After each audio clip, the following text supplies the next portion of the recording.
Okay, welcome to part 6. I believe I left you with Sergeant Hightower calling to make an appointment to come out and interview me and to get a written statement.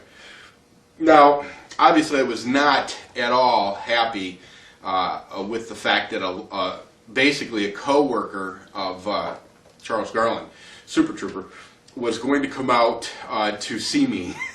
I was a little worried about that because, I didn't know, I mean, at that point I'm thinking all of the local law enforcement's corrupt and in the pockets of the drug dealers. I mean, I really was getting that feeling. And so now I've got one coming to my house, and it was a little worrisome to me. So much so that I had planned for his arrival, I actually had strategically hidden different firearms in my living room. In fact, the chair that I had planned on sitting on during this interview had a .38 snub-nose Smith & Wesson shoved into the cushions. Because at this point, I just don't know. I mean, it's scary. I've had plenty of death threats, so I don't know what's going to happen. Sergeant Hightower shows up in an unmarked car, but in full uniform. Badge, gun, bulletproof vest, the whole 9 yards.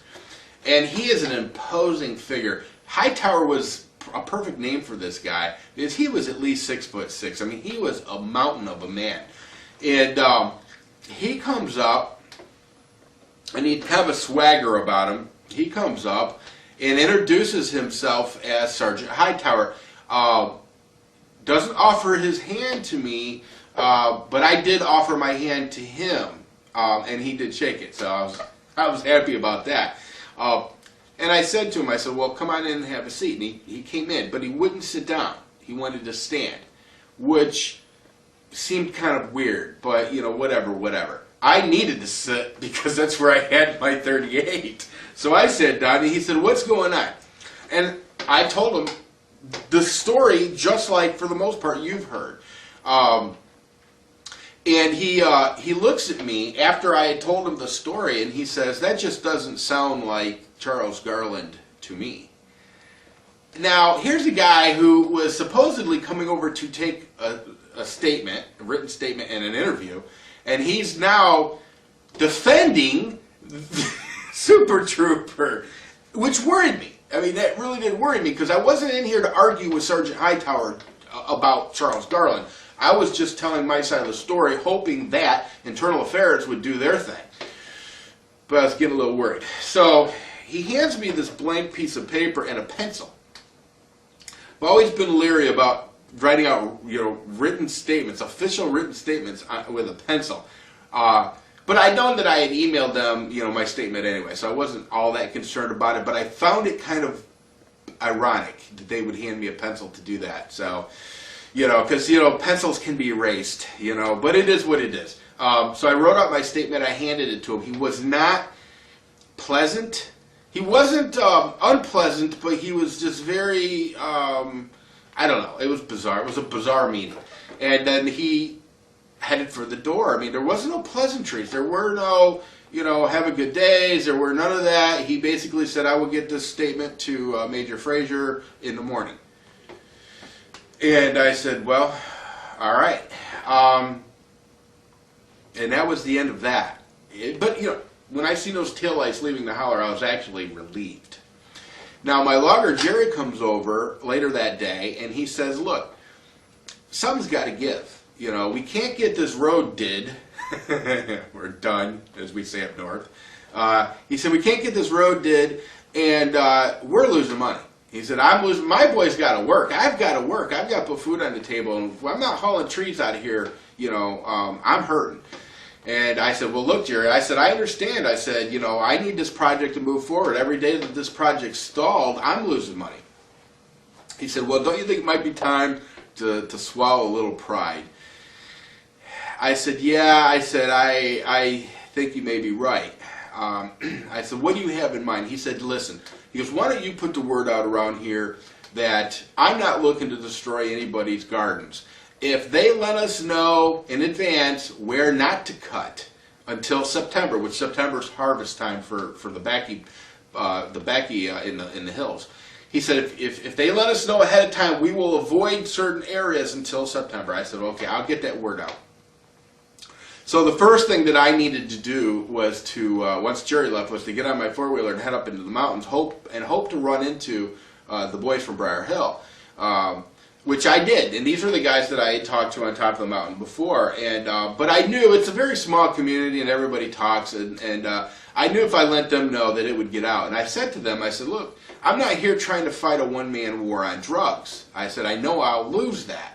I said, I just want to get my timber, I want to get my coal and be done with this whole thing. I said, I want what's mine, and I said, you know, you guys can have what's yours. No, I mean, I knew that the boys from Briar Hill had very little planted on my property, well, that I knew of. But it was mostly Frito's people that had the stuff on my property. But I knew that it would get around to that little community. And I said to him, exactly what Jerry said. If my loggers are informed as to where not to log, you know, in advance, they will not log that till September. And you know, the one guy sitting on he had a red Honda. I think it was a 500. But he said to me, he said, you know, he goes, that seems like a pretty fair deal.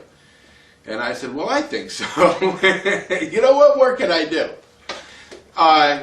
So I left the hills. There was a couple other stops that I'd made to make sure that the word got out, and I didn't know who all else had stuff planted on my property. I was just sick of fighting.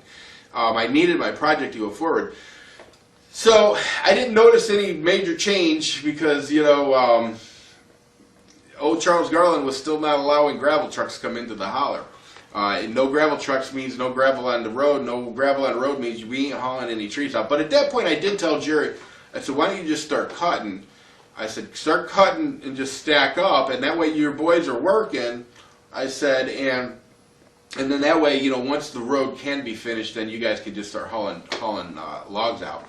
And he said that sounded like a good idea to him, if for no other reason to keep his boys going, because he didn't want his boys going to some other logger and start working for them. And they had to make money. They got paid cash every day. I don't know how much cash, but they got paid cash every day. And if they weren't working that day, they weren't getting paid. So anyway, that didn't seem to be working though. I mean, like I said, we just still couldn't get any gravel onto the roads. So at that point, I thought, well, maybe I need to work something out on this fence. Now, I had, by the way, been trying to call Major Frazier, and Dave's have went by this point, and I could never get a hold of him. All I ever got was his voicemail, and he never called me back. So at this point, I don't know what the hell's going on with all that. So Frito comes into the holler one day, and Frito drove it was a black Chevy S10. And he comes into the holler one day, and I'm out in the front yard, and I waved him, and he stopped. Now, I had talked to Frito a couple of times previous to that, so we had talked before. So I walk up to his truck, and he's looking glassy-eyed and goofy. And because I think Frito was probably, he was a big fan of his dough. I mean, he didn't just do the weed thing. He sold everything. Crystal meth, Oxycontins, and from what I hear, Oxys was his favorite thing. Cocaine, crack, you name it, he sold it. But he looked all jacked up. And I said to him, I said, Frito, I said, I think I can work it out with you on that fence. I've got an idea if you're interested. And he said, well, why don't you, I got to head to the house right now, but why don't you come on down this evening about 7 and we'll talk about it. And he said, I'm glad to hear that you think we can work things out. He goes, because I'd like to work things out. And I'm like, well, that's the most positive thing I've heard so far. But I was going to go down there into the belly of the beast and hope for the best. I mean, at this point, there's millions of dollars on the line, and I mean, I was hurting. I had to figure something out. Anyway, I'm going to leave this here, and then I'll come back for part 7 and tell you how the whole deal with Frito went.